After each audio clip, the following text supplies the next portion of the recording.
watch as the New York State senators vote and discuss some of the bills and laws of New York State. Now, it also does get video recorded if you see the video cameras in the room. So if you want to go home, look online in an older session, you can do that, and for free. New York State session is every year from January through June. So of course it's already over. If you want to see session in person, you gotta go all the way until January. And not to get anyone confused, I did say January through June, but it does not mean once the June days are over, oh, nice long summer break. No, they just go back to their home offices, meet with their constituents, get ready for the next session. So this is a year-long job. This is full-time.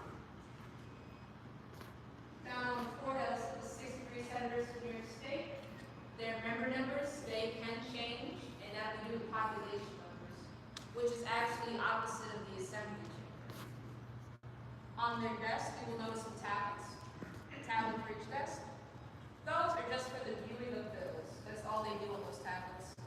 Of course, before the tablets, there were huge stacks of paper on the desk. Eventually, they went digital. But even though those are there, they do vote traditionally in this room. They vote by hand and by voice in this room. In the very back, that nice grand chair, that's going to sit the president of the Senate, the one who gets to preside over the Senate session. And the senators, they've got 2-year terms, no term limits. So as long as you keep getting reelected, you can have this job either until you don't get reelected or you retire. But again, 2-year terms, no term limits. Now, this home was designed by Henry Hobson. For his architectural design style, it is called Richardsonian Romanesque. For this style, it's going to be soft, it's going to be brown. You're going to get rounded arches instead of the pointed arches. It is meant to make the place look lavish. It is medieval European, kind of like some castles. Now, when he designed this room, he designed it to impress. Quoting him, he said, "I want this room to impress the visitor with the wealth and law of New York State." By show of hands, is anyone impressed with the room?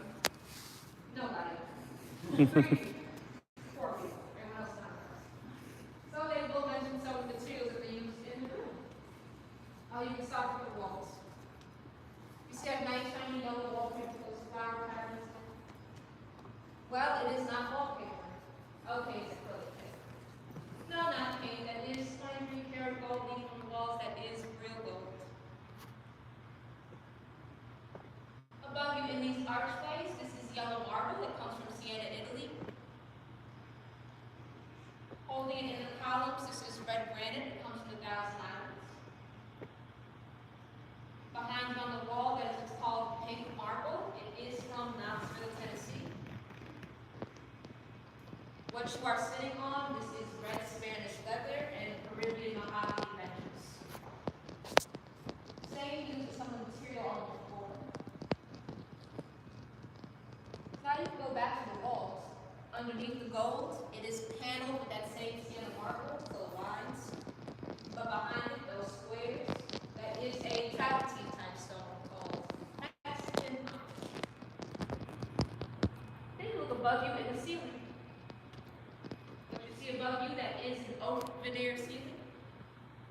And that is a hand-carved oak veneer ceiling, so also done by hand.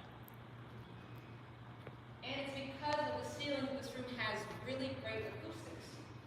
And that's why they vote traditionally in this room, because everyone wants to hear everyone else. But you know, sometimes the folks on the floor, they do want to have a private conversation in this room. Have to be somewhere to go for the private conversations. Now, the area they go would be the fireplaces. It's those fireplaces because you see the fireplaces, they are just decoration.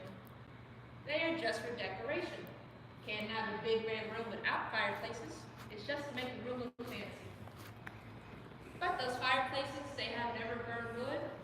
There are no chimneys there. The fireplaces are about 6 feet tall, 6 feet wide, and 6 feet deep. So if you ever do come see session in person, you might see somebody on the floor going to one of the fireplaces. All they're doing is having a private conversation because they say your place doesn't carry as much in there. That's why those fireplaces, they've got people in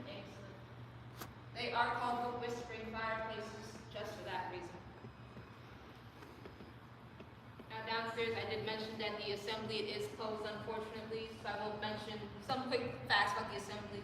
Now for the assembly, it's 150 members for that room. So that is the bigger member room. It is the biggest room in the Capitol. They vote with electronics, so they've got a cut system screens on the wall. Acoustics in that room are horrible. Leopold Islands designed the assembly chamber, so that's our Moorish Gothic architect. So it's a different style than this room, but it's very beautiful. Let's see what else.